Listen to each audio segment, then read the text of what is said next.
नमस्कार मेरे प्रिय विद्यार्थियों।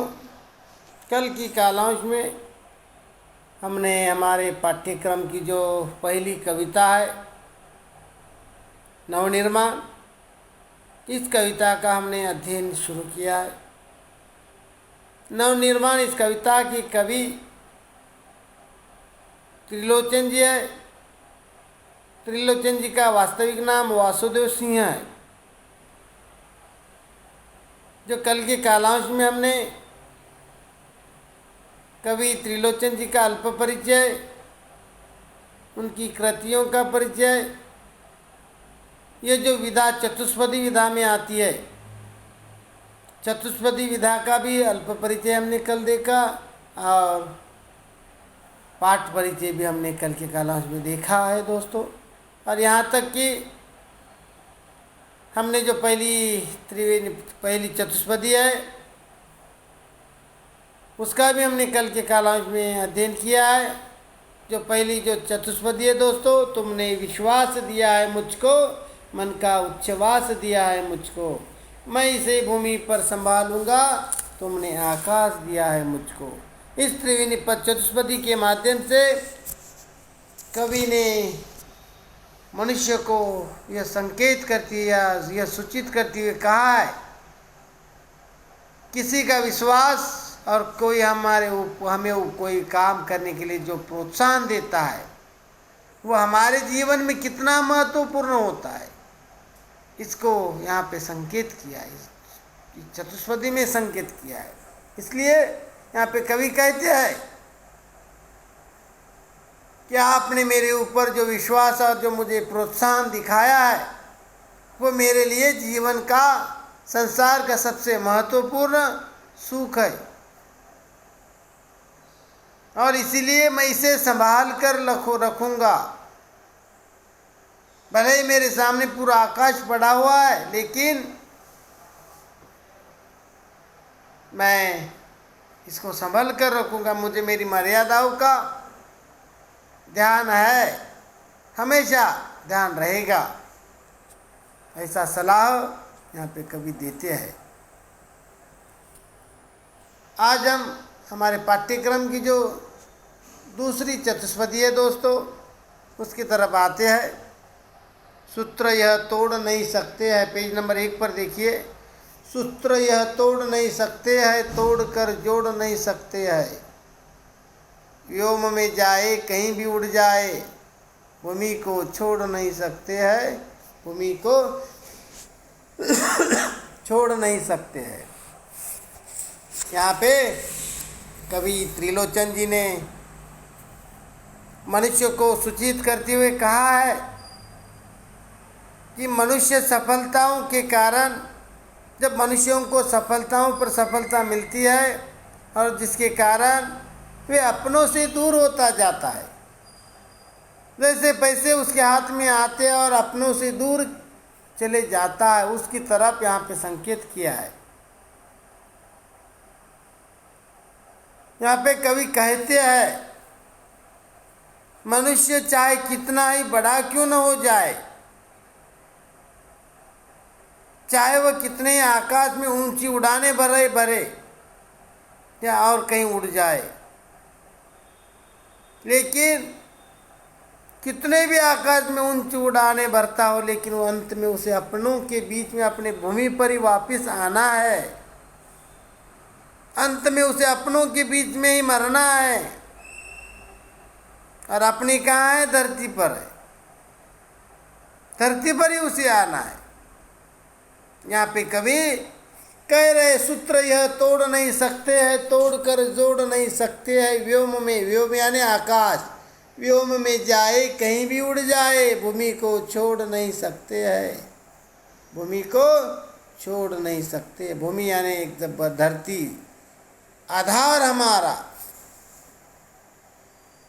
यहाँ पे कवि कह रहे हैं, हमें कितनी ही सफलता क्यों न मिले, लेकिन अंत में हमें अपनों के बीच में ही आना है, धरती पर ही आना है। कवि कह रहे हैं कि ये बात शाश्वत सत्य है, 100%, 100% सच है कि इस सच्चाई को कोई भी तोड़ नहीं सकता, कोई भी नियम तोड़ मरोड़ नहीं कर झूठा साबित नहीं कर सकता। अर्थात मनुष्य कितना भी आडंबर क्यों न करे, पर वह अपनी वास्तविकता को छोड़ नहीं सकता। झूठे अहंकार में क्यों न रहे, लेकिन सच्चाई आखिर सच्चाई होती है, हकीकत आखिर हकीकत होती है। झूठे शान शौक में मनुष्य कब तक जिएगा, उसको हकीकत में उतरना पड़ता है। इसलिए यहाँ पे कवि कह रहे हैं कि कितनी भी आकाश में उड़ाने भरो, लेकिन मुझे अंत में मेरे अपनों के बीच में आना है। यह संदेश यहाँ पे कवि त्रिलोचन जी ने दूसरी त्रिवेणी के माध्यम से दिया है दोस्तों। तो चलो अब हम तीसरी त्रिवेणी की चतुष्पदी की ओर आते हैं। तो तीसरी चतुष्पदी है, सत्य है राह में अंधेरा है। सत्य है राह में अंधेरा है, रोक देने के लिए घेरा है। काम भी और तुम करोगे क्या, काम भी और तुम करोगे क्या, बढ़ चलो सामने अंधेरा है, बढ़ चलो सामने अंधेरा है। यहाँ पे कवि त्रिलोचन जी कहते हैं, यहाँ पे कवि संघर्ष करने का आह्वान करते हैं, मनुष्य को ये संदेश देते हैं, ये सलाह देते हैं कि मनुष्य का जीवन संघर्षों से भरा हुआ है, और इसीलिए मनुष्य को संघर्ष करने के लिए प्रोत्साहित करते, आह्वान करते हुए कह रहे हैं कि आपकी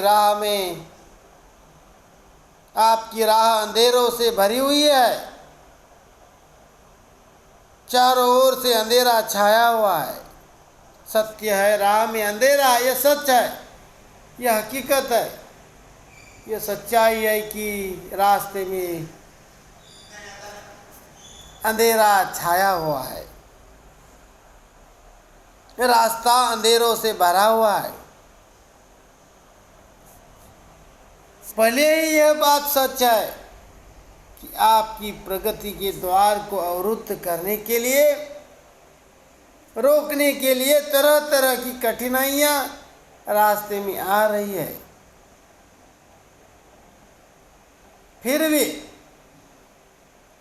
फिर भी आपको संघर्ष के मार्ग पर रुकना नहीं चाहिए। रोक देने के लिए घेरा है, आपके रास्ते को रोकने के लिए चारों ओर से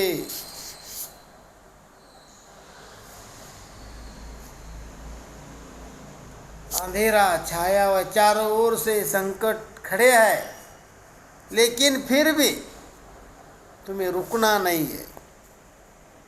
तुम्हारे प्रगति के मार्ग को रोकने के लिए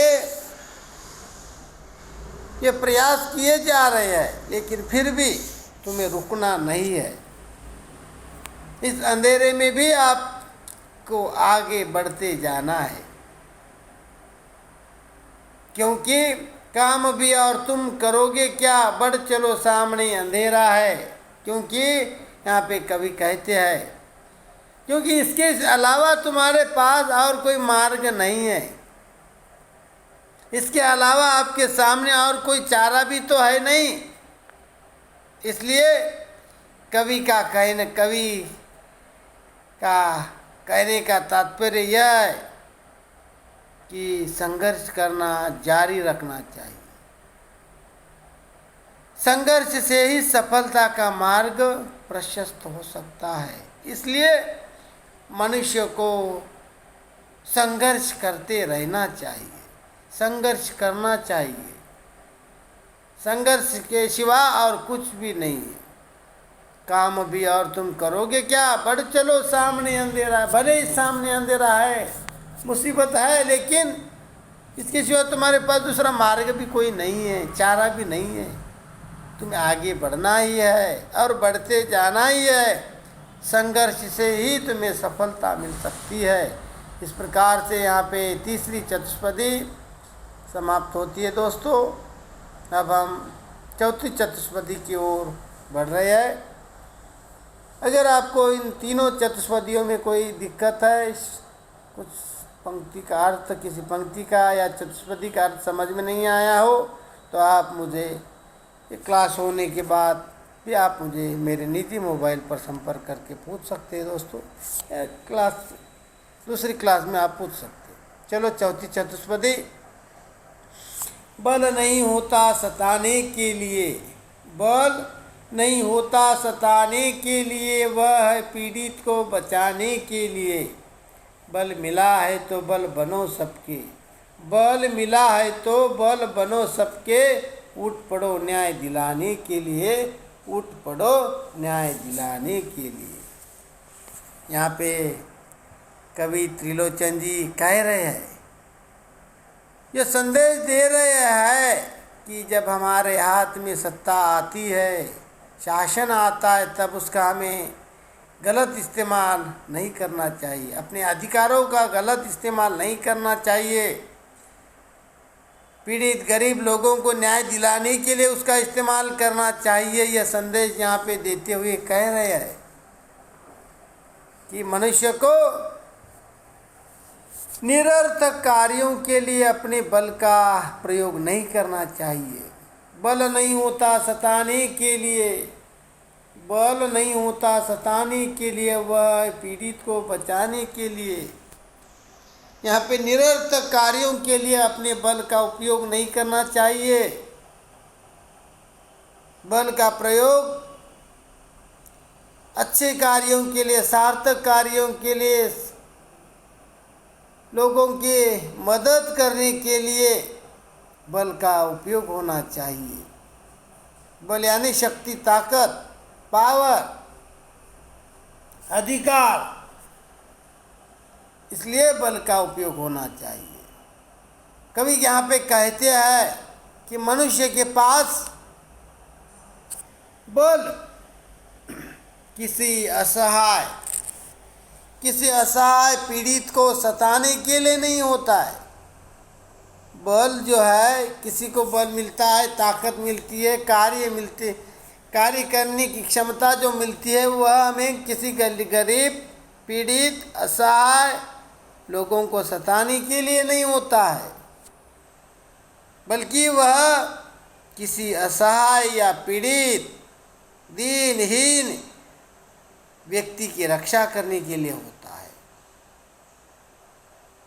कवि यहाँ पे बलवान व्यक्तियों को संबोधित करते हुए कह रहे हैं, जिनको ताकत मिलती है, जिनके अधिकार बढ़ जाते हैं, जिनको अधिकार मिलता है, ऐसे लोगों को, जिनके हाथ में सत्ता होती है, ऐसे लोगों को संबोधित करते हुए कह रहे हैं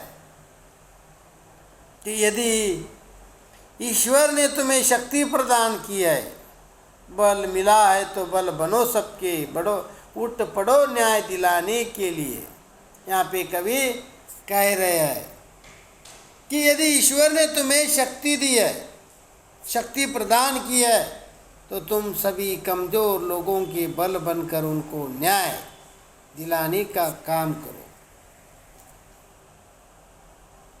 उनको सहाय, उनकी मदद करने के लिए तुम काम में लग जाओ, तभी तुम्हारे बल की सार्थकता सिद्ध होगी। इस प्रकार से ये जो चौथी त्रिवेणी है, ये चौथी त्रिवेणी यहाँ पे समाप्त होती है।